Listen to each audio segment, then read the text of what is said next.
Hola, buenos días, tardes o noches. Espero estén muy bien. Mi nombre es María José, soy estudiante de la carrera de Educación General Básica. Este es mi tercer año.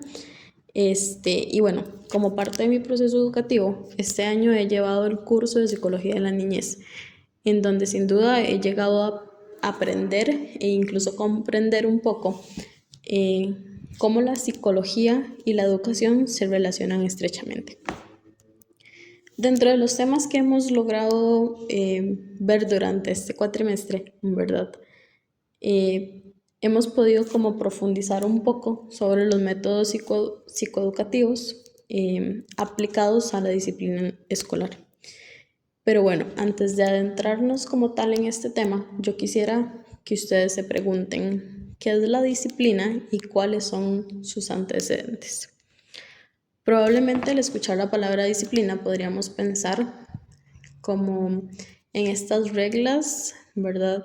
O normas que hemos utilizado o incluso han utilizado con nosotros para mantener cierto orden e incluso llegar a cumplir ciertas metas, ¿verdad? Pero si llegamos a hablar un poco sobre la disciplina enfocada en la educación, yo podría compartirles la siguiente cita, que pues dentro de la visión, ¿verdad?, que tienen los docentes, es de vital importancia las ideas relacionadas con la disciplina tradicional y su estrecha relación con el adultocentrismo, así como los aportes recientes de la educación y la psicología. Ok, tomando en cuenta esta cita, ¿verdad? Primero deberíamos de entender que existen, vamos a ver, tres puntos o tres antecedentes que dominan el tema. Como el primer antecedente estaríamos hablando del adultocentrismo, ¿verdad? Este adultocentrismo es algo que se ha vivido desde hace muchísimos años y es este concepto que evidencia la idea, ¿verdad?, de que los adultos siempre tienen la razón, de que porque él es mayor que yo, él sabe más, ¿verdad? Y como respuesta a este pensamiento, se obtiene como fruto que los niños y los adolescentes siempre deben obedecer. Independientemente de si este adulto tiene o no tiene la razón, los niños y adolescentes son llamados a obedecer. Ahora bien, este adultocentrismo, ¿verdad?, va mucho de la mano con lo que es la disciplina tradicional. La disciplina tradicional se basa en el adultocentrismo, entonces se puede llegar a ver una educación que se maneja de manera vertical, en donde vemos al profesor, al docente, a la maestra como quien manda, quien lidera, ¿verdad?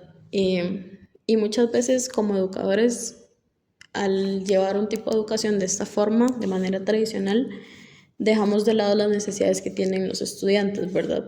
Incluso apartamos por completo el contexto en donde ellos se van desarrollando y no involucramos lo que ellos verdaderamente necesitan.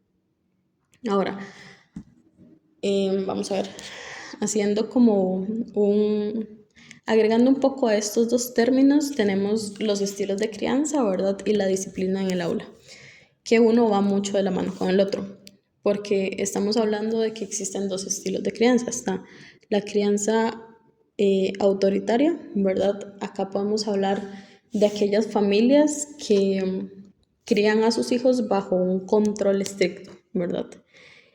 Bajo un control estricto, bajo el poco afecto, y normalmente cuando los hijos de este estilo de familia cometen algún error, podemos ver que la forma de solucionar estos errores es bajo el concepto de castigos, ¿ok?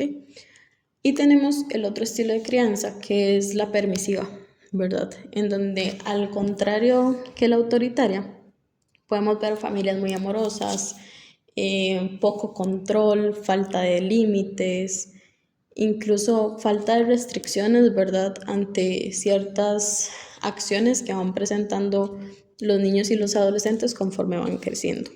Entonces, son dos estilos de crianza completamente opuestos que llegan a influenciar el desarrollo del estudiantado en el aula, ¿verdad? Vamos a ver, tienen una gran repercusión en el proceso educativo, pues dependiendo de cómo estos chicos se hayan criado a nivel de hogar, van a comportarse ahí. Ahora, sacando un poquito de todo este concepto de disciplina, podemos encontrar el término de disciplina positiva. Pero, ¿qué es la disciplina positiva? ¿Okay? Nos dice Sanabria Quirós que la disciplina positiva busca que los niños y las niñas y adolescentes encuentren sentido de pertenencia y de conexión con el entorno en donde se desenvuelven por medio del establecimiento de relaciones de respeto, de comprensión, de seguridad, de confianza, de paciencia y empatía hacia los sentimientos de los demás. ¿Okay?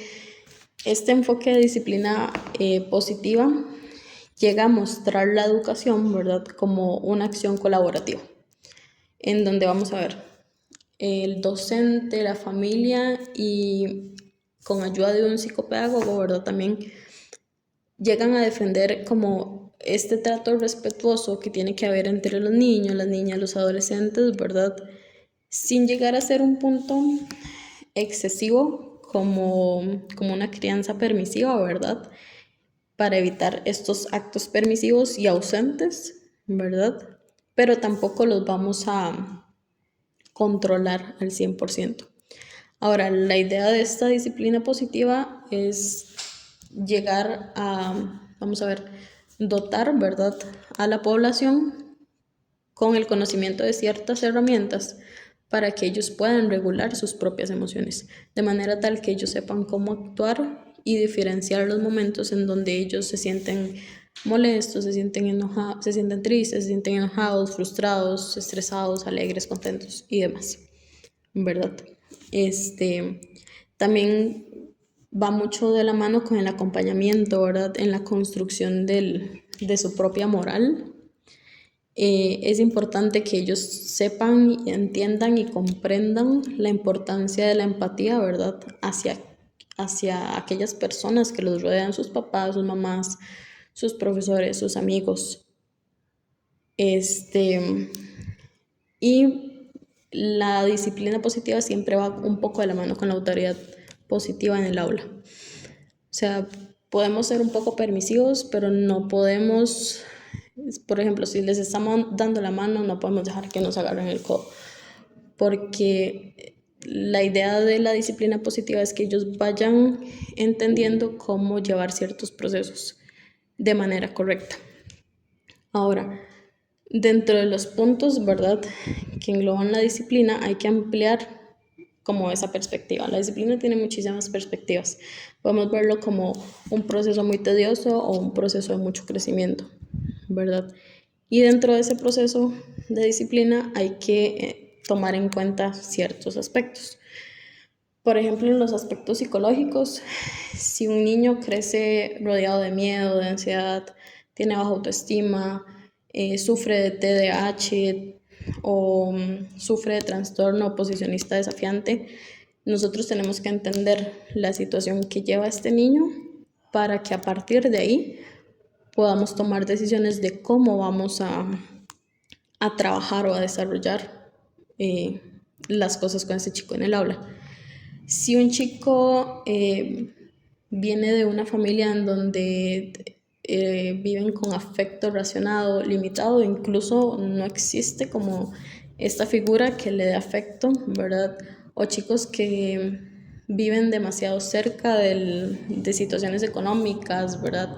Falta o exceso de atención, todas estas situaciones familiares también afectan su proceso de disciplina en el aula. Podemos hablar también de situaciones sociales, ¿verdad?, como es el rechazo, la aprobación, los estándares, los prejuicios que le van creando a los chicos de acuerdo a sus edades, ¿verdad? Y tenemos las situaciones escolares, que podemos hablar un poco como de la presión académica, de, ok, yo tengo que ser el mejor estudiante y por eso me presiono y hago esto o dejo de hacer tales cosas, ¿verdad? Y con ello va un poco el tema del perfeccionismo, ¿verdad? Estos puntos, vamos a ver, los psicológicos, sociales, familiares y lo que el centro educativo haga en el estudiante son sumamente importantes para el desarrollo que ellos tengan a nivel cognitivo dentro del aula. Ahora, existen algunas técnicas, ¿verdad?, que se utilizan como apoyo para la resolución de conflictos. Dentro de esas, la primera sería el consenso, ¿verdad? El consenso es como este espacio en donde las dos personas que están teniendo algún conflicto tienen un intercambio verbal, ¿verdad? Comparten sus preocupaciones, sus necesidades, y el objetivo es que lleguen a un acuerdo mutuo de lo que está pasando. Si el consenso no funciona, entonces acá entra la mediación, ¿verdad? Para la mediación y el resto de conceptos que vamos a ver más adelante, podemos hablar de la entrada de una tercera persona, ¿verdad? Esta tercera persona va a tener un rol distinto de acuerdo con el concepto. Entonces, por ejemplo, en la mediación, esta tercera persona, ¿verdad?, tiene un papel neutral. Esta persona no va del lado de ninguno, pero él controla el proceso. Ahora, si estamos hablando de la conciliación, entonces se maneja igual que la mediación, pero esta tercera persona ofrece opciones de solución. Podemos hablar del arbitraje, ¿verdad?, que es cuando esta tercera persona da la decisión final y ambas partes lo deben aceptar. El arreglo normativo, que la solución está basada en, está basada en estas reglas de convivencia, ya sean del centro educativo o del aula como tal. Y tenemos la persona facilitadora, ¿verdad?, que se aplica como de manera preventiva antes de que sucedan las cosas. Para ir cerrando un poco el tema, me gustaría hablar un poco sobre el tema de educación para la paz. Vamos a ver. Según Paul Liederch, debe ayudar a los estudiantes a encontrar alternativas pacíficas para la transformación de los conflictos, facilitar las herramientas para que las nuevas generaciones encuentren sus propias posibilidades de actuar y de analizar cuáles son las formas más adecuadas de intervenir en los conflictos que los rodean. Ahora, tomando en cuenta esta cita, podemos entender, ¿verdad?, los objetivos que estos abarcan. Por ejemplo, hay que tomar en cuenta que la educación para la paz desea educar en valores, ¿verdad?, educar para una resolución sana de conflictos y un pensamiento crítico. ¿Okay? Estos 3 puntos son sumamente importantes porque le permiten al estudiante crecer siendo consciente de cómo solucionar las cosas, ¿verdad? Y esta perspectiva implica que quienes rodean a esos estudiantes, ¿verdad?, deben tomar en cuenta la importancia que tienen los derechos humanos, ¿verdad?, y conocer la cultura de la paz. ¿Okay? Para ir cerrando, la disciplina se puede decir que es una capacidad difícil de adquirir, pues en este proceso es sumamente importante el acompañamiento que tengan los padres, las madres, los docentes, quienes laboran en el centro educativo, sus compañeros y demás, ¿verdad?, en donde ellos se desenvuelven. Y todas estas personas, todos estos procesos influyen en la construcción de la disciplina de los niños, ¿verdad?, niñas y adolescentes, quienes desde que están muy pequeños, ¿verdad?, van aprendiendo a manejar sus emociones, empiezan a priorizar sus intereses, empatizan con los demás, respetan sus propios sentimientos y los de los otros, ¿verdad?, entre otros factores bastante importantes que abarcan el desarrollo de una disciplina basada en la resolución de problemas, ya sea de manera... Hola, buenos días, tardes o noches, espero estén muy bien. Mi nombre es María José, soy estudiante de la carrera de Educación General Básica, este es mi 3er año. Y bueno, como parte de mi proceso educativo, este año he llevado el curso de Psicología de la Niñez, en donde sin duda he llegado a aprender e incluso comprender un poco cómo la psicología y la educación se relacionan estrechamente. Dentro de los temas que hemos logrado ver durante este cuatrimestre, ¿verdad?, hemos podido